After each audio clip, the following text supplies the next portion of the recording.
Mas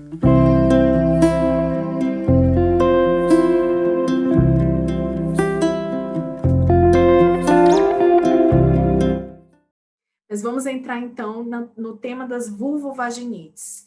Quando a gente fala de vulvovaginites e das vaginoses também, a primeira coisa que vem à mente, qual é assim aquela infecção que mais comum, a que é mais falada? Candidíase, com certeza, de longe.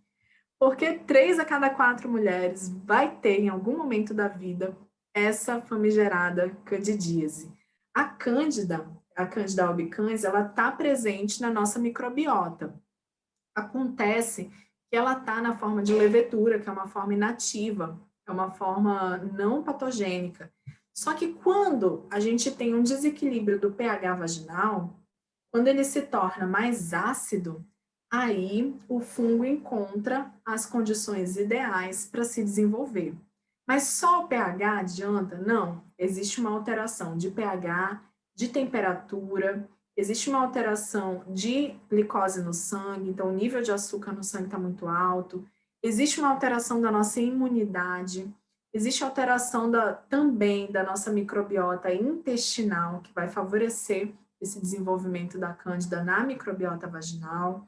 Existem fatores de hábitos diários, como a higienização incorreta, ou tá lavando demais, ou tá passando produtos demais na vulva e na vagina, ou tá lavando de repente de uma forma que não é muito legal, de repente está trazendo conteúdo fecal para o ambiente da vulva, vagina. Então, tudo isso precisa ser considerado, além, é claro, de algumas doenças crônicas, como o diabetes, principalmente, que vai sim provocar alterações no nosso pH, no desenvolvimento dos micro-organismos, assim como alterações hormonais nos níveis de estrogênio, progesterona e cortisol, que também vai afetar o nosso sistema imune, vai afetar o desenvolvimento da nossa microbiota por tabela. Bom, e aí, 75% das mulheres vai ter em algum momento da vida a candidíase. Quase que metade delas vão desenvolver o que a gente chama de candidíase recorrente, que é aqueles 4 episódios ou mais durante um ano. E aí, 5% das, aliás, desculpa, 50 não, 5% das mulheres vai desenvolver esses episódios recorrentes. 50% das mulheres vai ter mais de um episódio ao ano. E o uso extensivo dos antifúngicos só vai piorar essa situação. Então, o que a maioria das mulheres faz? A maioria das mulheres, quando tem algum desconforto, quando acha que pode estar com alguma infecção, seja fúngica, seja bacteriana, já corre e compra aquela pomadinha, né? Famosa pomadinha. E já utiliza aquele creme vaginal ali por alguns dias, às vezes nem vai ao médico, nem passa por uma avaliação, e aí de tanto utilizar esses cremes vaginais, na verdade, acaba que o fungo acaba desenvolvendo uma resistência. E, naturalmente, também, algumas mulheres têm uma predisposição maior a desenvolver essa resistência, principalmente porque a gente precisa olhar para esse terreno, como é que está o terreno. Né? O fungo, a bactéria ou qualquer outro micro-organismo só se desenvolve se ele encontrar um terreno propício, que é justamente a alteração do pH, do açúcar, da imunidade, tudo isso junto vai favorecer o desenvolvimento das candidíases recorrentes. E aí, por outro lado, a gente tem já alguns estudos associando o uso dos óleos essenciais com o uso dos cremes vaginais comumente receitados pelos médicos. E o que se encontra é que existe um melhor funcionamento, existe uma maior taxa de cura quando os tratamentos são associados. Outros estudos fazem só a utilização do óleo essencial de diversas formas e também apenas a utilização do óleo essencial acaba sendo mais efetiva do que a utilização apenas do creme vaginal. Então, a gente tem realmente uma perspectiva animadora aí para cuidar da nossa saúde íntima. Mas a gente precisa lembrar que nem tudo é o corpo físico. O bichinho é uma parte, o terreno é uma parte, e esse terreno vai ser modulado também pelas nossas emoções. E aí, que emoções poderiam estar por trás dos episódios de candidíase, especialmente da candidíase recorrente? A gente encontra algumas situações que emocionalmente produzem uma alteração do organismo feminino. Então, situações de traumas, de bloqueios em relação à mulher em relação a ela mesma, bloqueios de relacionamentos, abusos, dificuldade de se permitir sentir prazer, questões mal resolvidas em relação ao relacionamento amoroso ou outros tipos de relacionamentos em que a pessoa não se sinta valorizada, as crenças de não merecimento, tudo isso pode estar relacionado não apenas a candidíase, mas a episódios recorrentes de adoecimento. E aí é muito interessante quando a gente olha para esses ressentimentos, quando a gente olha para essas questões emocionais, elas podem ser elaboradas dentro do processo terapêutico, porque isso vai trazer muita clareza para a mulher em relação a como ela está se cuidando, como ela está se posicionando dentro da sua família, dentro do seu trabalho, na sua relação consigo mesma, o que ela está fazendo por ela, o que pode melhorar, né, desse posicionamento em relação ao seu autocuidado. Esse despertar é muito importante, ele vai ser fundamental para as decisões que vão ser tomadas a partir daí. Então, não adianta passar o óleo essencial na calcinha, como a gente vê muito aí pela internet. Ah, pinga óleo X na calcinha que vai resolver. Pode até combater o fungo, mas se a raiz do problema estiver ali, ela vai retornar. Seja porque a mulher não está valorizando o suficiente o seu momento de autocuidado, ela está comendo de qualquer jeito, isso vai afetar a glicose dela, vai afetar a imunidade, isso vai propiciar que aquele fungo se desenvolva. Seja porque ela não está olhando aqueles primeiros sinais, ela não está se observando, e aí com isso acaba que o que seria o início de uma infecção acaba realmente complicando, depois fica mais difícil de tratar. E com isso eu não estou dizendo aqui que é culpa da mulher se ela desenvolve a candidíase, eu só estou dizendo que fatores emocionais podem ser o pano de fundo para esse desenvolvimento. Exatamente porque em algum momento ali está faltando a oportunidade de se conectar consigo mesma, de se olhar, de compreender os sinais do seu corpo. E é exatamente isso que a ginecologia natural propõe. Então, só vai fazer sentido utilizar o olhinho X, fazer um olhinho para passar na vulva, fazer o banho de assento, fazer inúmeras terapêuticas, se houver um comprometimento sincero com a sua cura profunda. Tudo isso está caminhando junto. E o apoio terapêutico nesse sentido é bem importante. Ele pode ser, em algum momento, ele pode ser deixado de lado, a mulher pode fazer esse percurso sozinha, com certeza, isso é parte da autonomia total. Mas ter o auxílio de uma terapeuta, de um terapeuta, pode ser um momento assim de virada de chave, pode ser um facilitador desse processo de tomada de consciência em relação ao autocuidado.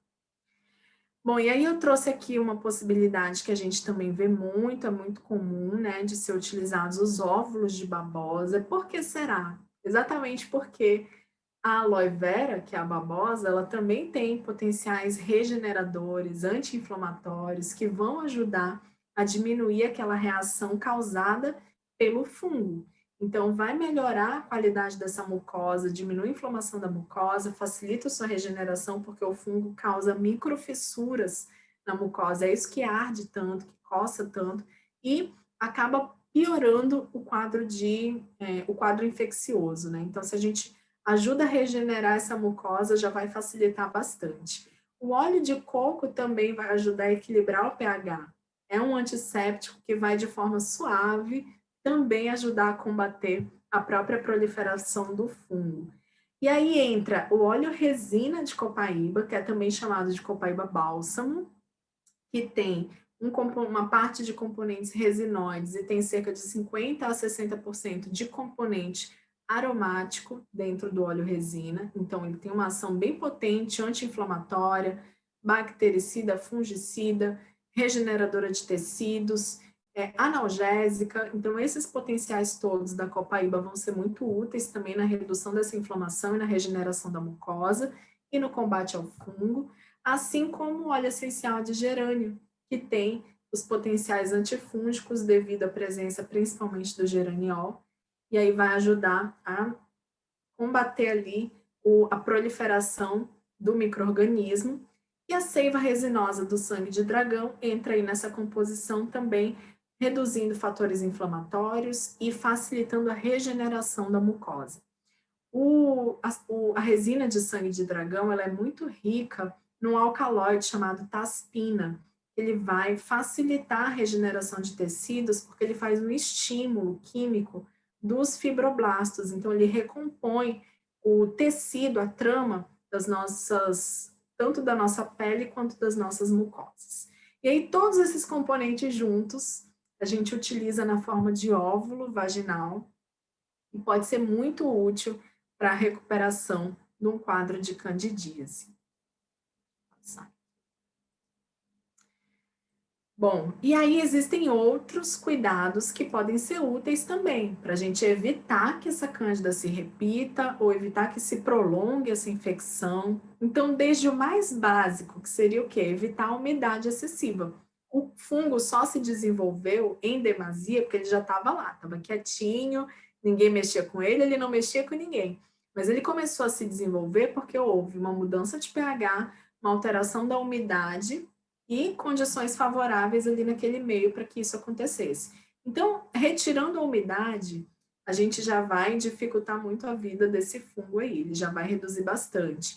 E aí, como é que a gente faz isso? Evitando calcinha úmida, biquíni molhado, evitando de secar as nossas peças íntimas em ambientes abafados também, como banheiro. Você pode colocar para secar num ambiente aberto, arejado, que pegue sol de preferência, já vai facilitar bastante. Sempre que possível, não use absorventes diários, evite esses absorventes diários, durma sem calcinha, use calcinha de algodão, tudo isso que é tão falado, mas que muitas vezes a gente acaba esquecendo de colocar em prática. E aí a cândida acaba se manifestando novamente. E aí, como eu falei anteriormente, a cândida também aproveita a nossa imunidade mais baixa para conseguir se proliferar. Então não custa nada dar uma forcinha a mais para o nosso sistema imune, utilizando alimentos que são alcalinizantes ou alimentos que vão favorecer o melhor funcionamento do sistema imune, como suco de limão, né, água com limão, uso de própolis, uso de probióticos que vão ajudar a recuperar a microbiota intestinal e podem favorecer também a recuperação da microbiota vaginal, kombucha, kefir, iogurte natural, todos eles são potencialmente alcalinizantes também. A gente só precisa cuidar com duas coisas. Primeiro, kombucha e kefir comumente são feitos em casa. Existe troca também, muita doação. E aí isso faz com que esses produtos, né, o produto final, kombucha ou kefir, eles também são potencialmente muito contaminados. E aí precisa ter um cuidado no manejo deles, no manejo diário. E o outro cuidado que a gente precisa ter em relação a iogurte natural é se é iogurte de verdade, porque existe um monte de iogurte aí à venda nos supermercados e que quando a gente vai olhar tá cheio de açúcar, tá cheio de conservantes, e aí também não é muito interessante para o nosso organismo. Então, seria esse cuidado aí com os probióticos que sejam de fato os mais saudáveis possível. Bom, o cuidado com as calcinhas é super importante, porque algumas formas fúngicas, né, algumas leveduras do fungo, elas vão ficar armazenadas ali no tecido, na fibra das calcinhas. E elas podem, em contato com a umidade novamente, acabar se proliferando. Então, é bem interessante você cuidar das suas calcinhas fazendo, de vez em quando, pelo menos, fazendo uma lavagem com água e sabão e deixando de molho no vinagre, ou deixando de molho no bicarbonato, né? Seria mais interessante ainda para o fungo, para a cândida, seria melhor o bicarbonato, porque alcaliniza essa água, e aí impede que o fungo se propague. E eu sempre gosto de acrescentar também nessa água do molho, umas gotinhas de óleo essencial. Qual óleo essencial? Qualquer um daqueles que eu citei anteriormente, mas eu sempre recomendo o óleo essencial de lemongrass, capim-limão, porque ele tem uma excelente ação antifúngica e ele tem uma ótima relação custo-benefício. É um óleo essencial barato, ele pode ser mais acessível para você utilizar com frequência, então não vai pesar no bolso e vai facilitar que você cuide aí das suas roupas íntimas. Bom, E a gente precisa lembrar desses fatores emocionais também, que caminham todos juntos. Então, sempre olhe para o seu estado emocional, sempre procure compreender o que está acontecendo, quais são os gatilhos ali para o desenvolvimento das infecções.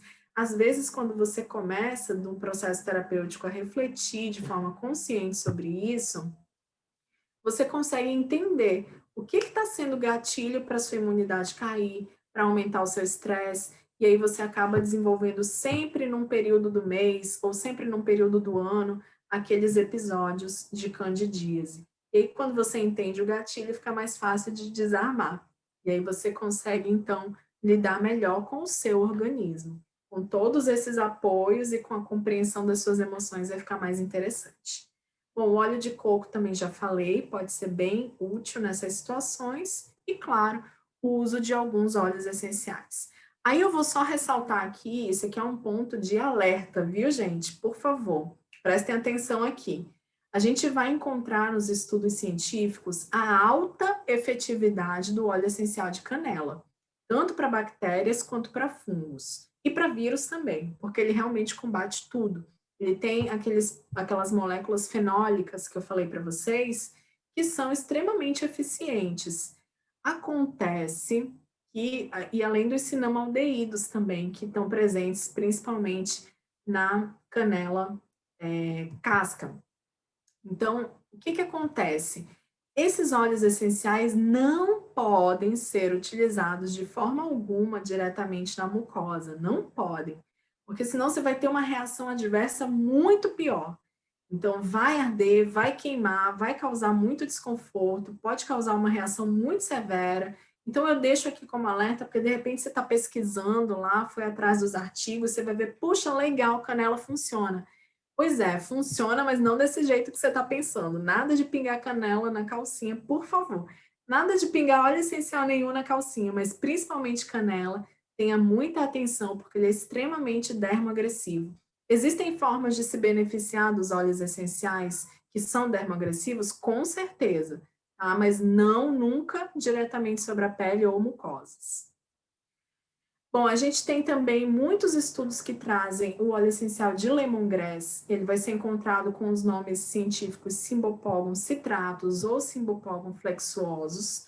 Eles são menos agressivos, mas ainda assim eles têm aldeídos, que são os citrais, o geranial, o neral, que promovem uma certa sensibilização de tecidos, então tanto da pele quanto da mucosa. Precisa cuidar com ele, mas é um óleo que pode ser tranquilamente utilizado, por exemplo, na lavagem das peças íntimas, não vai te causar problema, porque essa calcinha depois vai ficar secando num ambiente arejado, esse óleo essencial vai se dissipar, ele vai volatilizar e não vai dar problema nenhum, certo? Quando utilizados em pele e mucosas, esses óleos essenciais, principalmente que têm os citrais, eles devem ser sempre diluídos. Aliás, qualquer um deles, é regra básica, tá? Mas especialmente os que têm aldeídos, eles devem ser diluídos. Então, o lemongrass não foge à regra. Ele deve sim ser diluído para ser utilizado num caso de vulvovaginite, ou num caso até de herpes labial ou genital, que pode acontecer também. E aí eu sempre indico para essa lavagem exatamente porque ele é acessível, então você pode utilizar para lavar suas calcinhas, biquínis, cuecas e afins.